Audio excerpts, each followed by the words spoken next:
Mesdames et messieurs, merci de nous retrouver dans le forum matinal de ce matin. Chaque jour qui passe, la Cour constitutionnelle est saisie par les citoyens sur des questions de troisième mandat ou de nouvelle république. Mathieu Kolaole-Boko, malgré les verdicts de la Cour, les citoyens sont de plus en plus plus proches, se rapprochent de plus en plus de la Cour constitutionnelle pour demander un troisième mandat pour le chef de l'État pour, quoi disant, la continuité de son PAG. Non, si les tests permettent à ce qu'un citoyen puisse saisir une juridiction de la place, c'est-à-dire que 12 millions de Béninois peuvent saisir l'institution qu'est la Cour constitutionnelle pour dire, ben, écoutez, nous avons envie que notre président de la République puisse briguer un troisième mandat. Jusque-là, dans la forme, il y a encore pas de problème. Et c'est ce qui se fait d'ailleurs depuis quelques semaines en arrière, où vous allez voir la suscitation du président de la République demandant même son troisième mandat, demandant à rempiler une fois encore, et même les citoyens qui demandent encore 5 ans supplémentaires au chef de l'État parce que, selon eux, ils estiment que c'est le président qu'il faut pour le Bénin. Personne ne peut les condamner pour cela, quitte justement à la Cour constitutionnelle de pouvoir étudier, examiner ces différents recours-là, et de voir la faisabilité. Maintenant, la Cour de Dorothée Sousa, si vous vous rappelez que vous suivez bien ces différents examens faits par les différents recours à son encontre, la Cour constitutionnelle a déjà boudé, bon, enfin, mis de côté le recours de l'AND Christian, après celui de Bertin Korovi qui a été écouté aussi. La Cour estime que elle n'est pas encore compétente pour pouvoir étudier le dossier ou les différents dossiers dans le fond, ce qui a été fait aussi pour le dernier citoyen, notamment au niveau de l'article 42, alinéa 2, qui dit « Nul ne peut faire de sa vie plus de 2 mandats ». Serait-il capable, la Cour, de pouvoir modifier? Non, je pense que il revient au président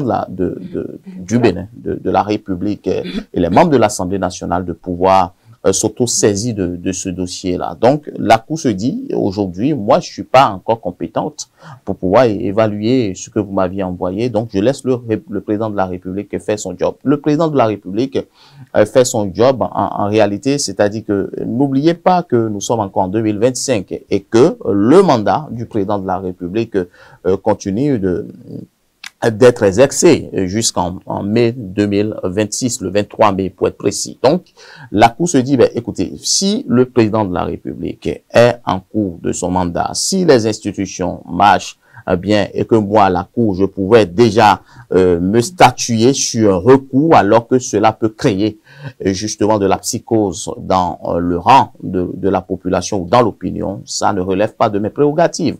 Je pense que je laisserai le président de la République de décider. Oui, les citoyens réclament un troisième mandat.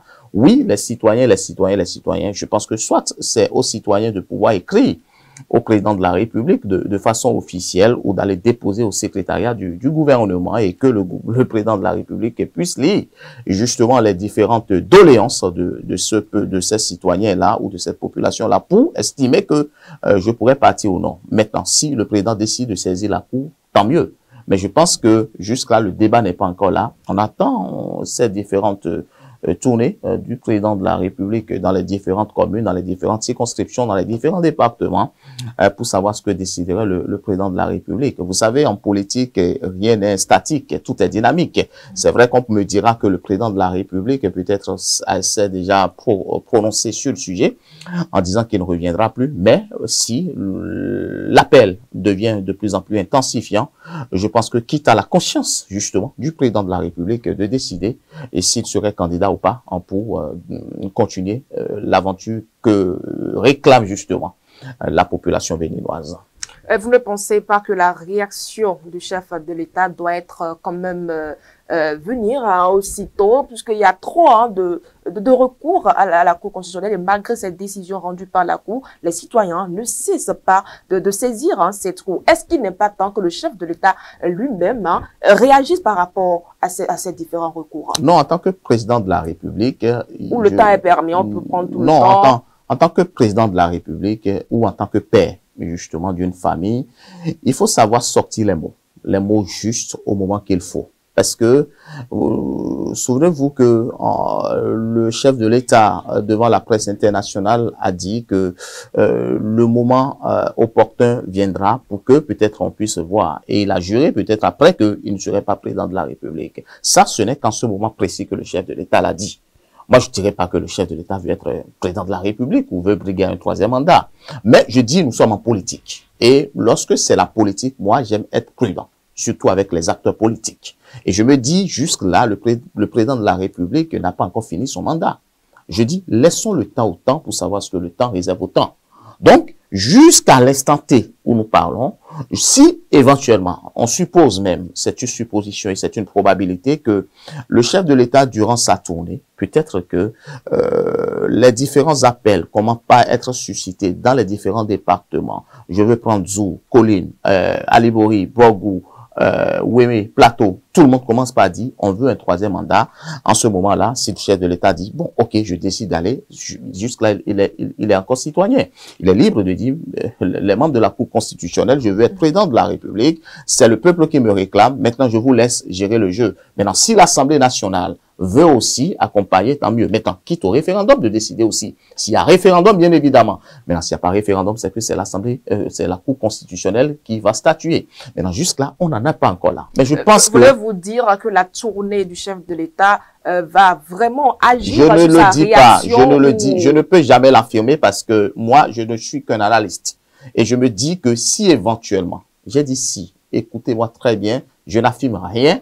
Et je ne confirme rien sur ce plateau, parce que je dis que les citoyens, avec tout ce qui se passe déjà avec les différents recours à la Cour constitutionnelle, je me dis, est-ce que, avec cette tournée, la population qui attend le chef de l'État dans les différents départements ne vont pas profiter parce que leurs recours au niveau de la Cour constitutionnelle n'ont pas abouti? Est-ce qu'ils n'auront pas maintenant l'occasion de le dire directement en face du président de la République pour dire, écoutez, on vous réclame. Sûrement qu'au cours de la tournée, on pourrait, je parle au conditionnel, on pourrait entendre ces différents discours venant des différentes populations que le chef de l'État va éventuellement rencontrer. Donc, cela n'est pas encore exclu. Si ça arrive, le chef de l'État n'a pas encore confirmé, justement, parce que les citoyens sont libres d'esprit, de s'exprimer, de dire ce qu'ils pensent, de réclamer le président de la République. Maintenant, quitte au président de la République tel que l'a dit la Cour constitutionnelle, notamment au niveau de l'article 154, de dire seul le président de la République pourrait dire s'il va être candidat ou pas. S'il faut modifier son mandat ou pas, c'est le président qui devrait écrire à la Cour. À vous entendre. Maintenant, si le président écrit à la Cour et que la Cour, seul juge, d'accord, décide de dire, OK, nous avons pris acte de vos recours, nous avons estimé que c'est, et que c'est possible ou pas, tant mieux. Mais moi, je dis que, en tout cas, la Cour est sage et nous espérons que beaucoup de choses pourraient encore se passer d'ici quelques temps et nous attendons de voir la suite parce qu'en politique, je le dis et je le confirme encore, rien n'est statique, tout est dynamique. Est-ce à dire qu'il serait trop tôt pour le chef de l'État de saisir la Cour? Trop tôt parce que son mandat est en cours. Trop tôt parce que le chef de l'État a un bilan à défendre. Trop tôt parce que vous vous rappelez qu'en 2020, le chef de l'État, quand il a pris le pouvoir en 2016, est parti rencontrer sa population, a dit, ben écoutez, vous m'aviez donné 5 ans, voici ce que j'ai pu faire et voici ce que je pense faire encore d'ici 5 ans si vous me donnez cette opportunité. Maintenant, le chef de l'État a eu cette opportunité de 10 ans. Est-ce que ce n'est pas encore le moment d'aller faire le bilan? C'est le moment et c'est justement cette tournée qui doit être initiée d'ici avril 2025. On attend de voir justement les différents discours qui vont être prononcés durant cette tournée. Est-ce que cette tournée est juste d'aller rencontrer la population ou tel que nous l'avons dit dans l'édition spéciale, nécessité électoraliste? Personne n'en sait rien. On attend de voir, mais ce qui est sûr, il y a 2 enjeux. Le chef de l'État est parti pour faire le bilan, mais n'oubliez pas aussi que ce serait aussi une sortie politique. Merci à vous, Mathieu Kolaole Boko. Mesdames et messieurs, le forum prend ainsi fin. Nous laissons à présent la place à la virgule publicitaire.